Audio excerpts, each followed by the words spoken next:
Let me start off with two words. Made in America. Made in America. I'm convinced that we will destroy, unfortunately, a lot of employment.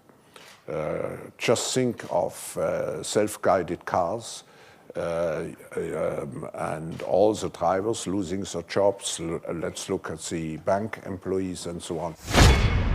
If you're left behind, you're facing something far worse, which is to be completely irrelevant. They won't even need you as a serf or as a slave.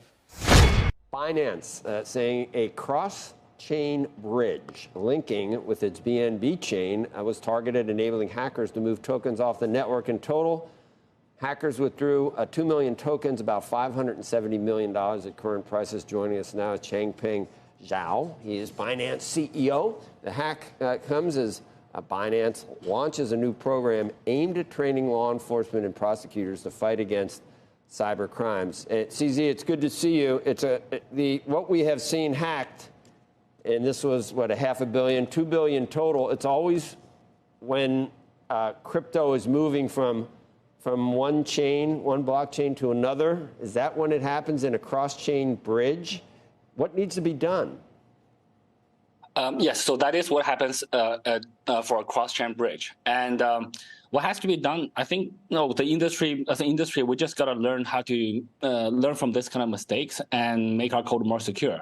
But software code is never bug-free. So, but in the blockchain world, whenever there's a bug, it could result in very large losses. This is one of the cases that happened. But we were able to minimize quite a lot of the damage to less than 100 million now. I mean, Welcome to the Crypto Teacher. And you know I come back with that video just to make you think. And we have Biden bringing manufacturing back to the U.S. Made in America. But guys, we know the people do not want to be a part of this type of manufacturing because the robots, algorithms, and drones are going to be leading the way. And remember, I did a video with Jerome Powell. In the meeting, the young lady stated that they're going to start re-educating the youth. You don't have to go to college. You can go straight to manufacturing. The re-education process is definitely coming.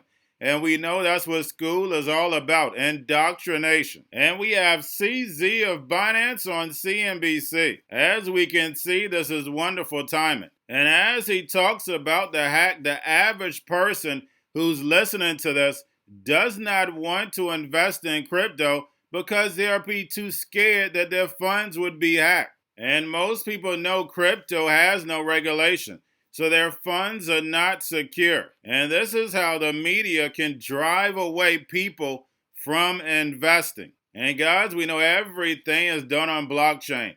And we know there's a couple companies that can just about see about 99% of everything that's going on. And you guys know how I feel about hacks.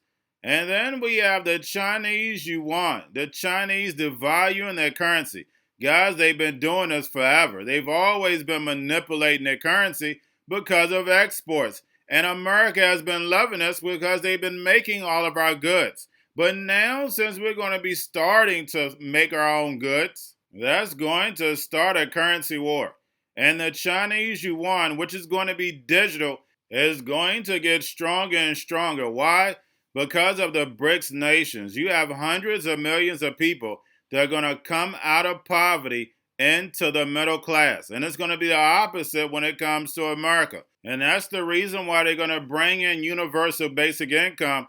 So therefore, they don't have to worry about chaos. Pay you to sit at home. They've already done the test run. But little do the people know. They're going to be told what, where, and when and how to buy. And they'll have 3 to 6 months to spend that money, or poof, it's gone. And remember, the crypto teacher told you, because he knows when it comes to the New World Order, it's all planned out. You have a wonderful day. And hacked. Yes, in this case, the BNB blockchain itself has not been hacked. This is the cross-chain bridge that sits between two blockchains that allows users to change from one token to another. As you have said, we have seen many of this type of exploits in the industry. this year, last year. But every bridge is a little bit different. So we're still there are still new exploits that's being found. But the blockchain itself has no problems. And how often in the course of the business and your BNB, the coin is being used in a lot of different ways now. How often is a cross-chain bridge necessary in the normal course of Binance doing business? I think it is used almost absolutely every day by people. So people do have the need to convert from one blockchain to another for various reasons. So the cross-chain bridge is an open source smart contract that just sits on the blockchain that facilitates those transactions. So, but once in a while, people do find vulnerabilities. In this case, it happened. I mean, it's you're fine. BNB has what your market cap must be $45-50 billion in just BNB. So I understand $500 million, but $500 million is $500 million. So this is something that obviously some remedies are called for. Who would provide you with that? Can you do it yourself? The code? So the software developers, the code is written by a group of software developers for the blockchain, which is what we call the community developers or core developers, and the nodes that maintain this network. There's like 26 or 44 nodes depending on how what you count, and they need to vote to do the upgrade themselves. So they collectively maintain the network, and when there's a new software version, they will vote for it. And last night, there's a couple of emergency upgrades that was done. And I think over the next couple of days, there will be a few more upgrades to be done. And there's also a few more votes regarding how the hacked funds should be handled will be voted by the community. CZ, one of the catch-22s is that anonymity is part of one of the attractions for a lot of crypto. How can you bring in law enforcement, prosecutors, and give them the tools to be effective in guarding against something like this, and then at the same time maintain the anonymity that some people find so attractive? How do you walk that line? Yeah, so to be honest, blockchain is pseudo-anonymous, meaning that we can see all the transactions on the blockchain. And there's blockchain analysis software or firms that are specializing in analyzing this data, and they're quite good. And also with large centralized exchanges, we can correlate quite a number of address spaces with certain KYC information, linkages, etc. So when you combine those kind of information together, you can triangulate quite a lot of who likely are holding which cryptocurrencies, etc. And for law enforcement, if you track through this large amounts of information, you can trace it through. So in most cases, so it's not 100% guaranteed. So it's not a completely anonymous. That's part of the design for the blockchain we have today. And but it's also somewhat. It's also not 100% traceable, but it can be traceable to a fairly large degree. Dollar's been surging against the yuan this year, up about 12% since January 1st. That's helped our next guest, who has a big bet on a weaker yuan. Joining us right now is Crescent Capital founder, CIO, and CEO Kevin Smith. Crescent Capital has $300 million in assets under management. His global macro hedge fund up, we should say, 34% year to date in what has been a tough one. Kevin, nice to see you. Tell us about this bet and how long you think you can keep it on for at this point. Well, this is a trade we've had on for quite some time. Actually, it really started for us in 2015, and we've been playing it in kind of a Nassim Taleb kind of a strategy with a put option. Looking for a black swan event, and we haven't had that black swan yet, but we have had a pretty steady devaluation of the yuan over these last 8 years, and we've made money on it 5 out of the last 8 years, but we think the real big devaluation, the more serious crisis is still coming. Serious crisis in China. Well, a currency crisis. It's really, we think of it as a twin banking and currency crisis. And if you look at the banking assets in China, they have grown sevenfold since the global financial crisis, sevenfold over the last 14 years.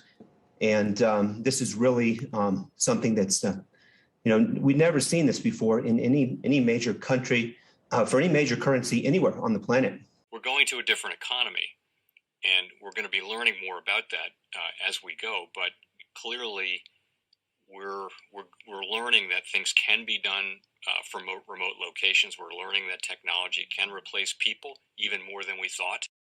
We're not going back to the same economy. We're recovering, but to a different economy, and it'll be one that is more leveraged to technology. And I worry that that is going to make it even more difficult than it was for many workers. In Silicon Valley, and my friends who work in technology know that what we did to the manufacturing workers, we are now going to do to the retail workers, the call center workers, the fast food workers, the truck drivers, and then even bookkeepers, accountants, insurance agents, lawyers, and on through the economy. So what happened to the manufacturing workers is a very clear sign. This effort. And China has big plans for this. They intend to seed their digital yuan into the global environment by giving it away to visitors at next winter's Olympics. When they arrive at the airport, they're going to get yuan digital wallets. They're going to receive digital yuan. They're going to use it throughout their visits to Beijing, and then they're going to take it back to their home countries. They see this as a huge advantage. Why? Because who controls the underlying protocols, who controls the underlying standards of the future of money will control the future of money.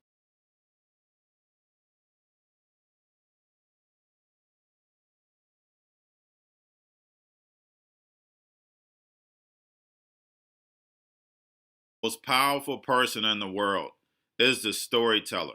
The storyteller sets the vision, values, and agenda of an entire generation to come.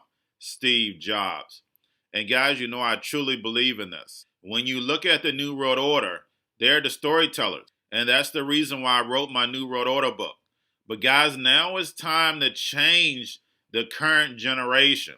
And I wrote 3 kids' books. You know I love the Trinity because I understand the power that's in it. So I have 3 books. We have an opportunity to change the generation, to educate, not just me, but I want to show you that I take action on a daily basis. And I want you to take action on a daily basis. Whether it's your job, whether it's in your community, we have an opportunity right now to educate the masses. I posted this on my Twitter account. Please share, but this is a short clip of the 3 books. There's going to be a clothing line and action figures. Please get these books for your kids, nephews, cousins, friends, so therefore we can start the re-education now. Because as we see, the 4th Industrial Revolution foundation is definitely here. Robots, algorithms, drones, taking humanity out the picture. We have to re-educate. But let's get into the video. Part 1. King Joshua and Grandma Tam save the village. Part 2. King Joshua and Grandma Tam save New York from COVID-33. Part 3. King Joshua and Grandma Tam goes to China. It's mandatory to get part 1, part 2, and part 3 of this series. It's time to re-educate Generation Z.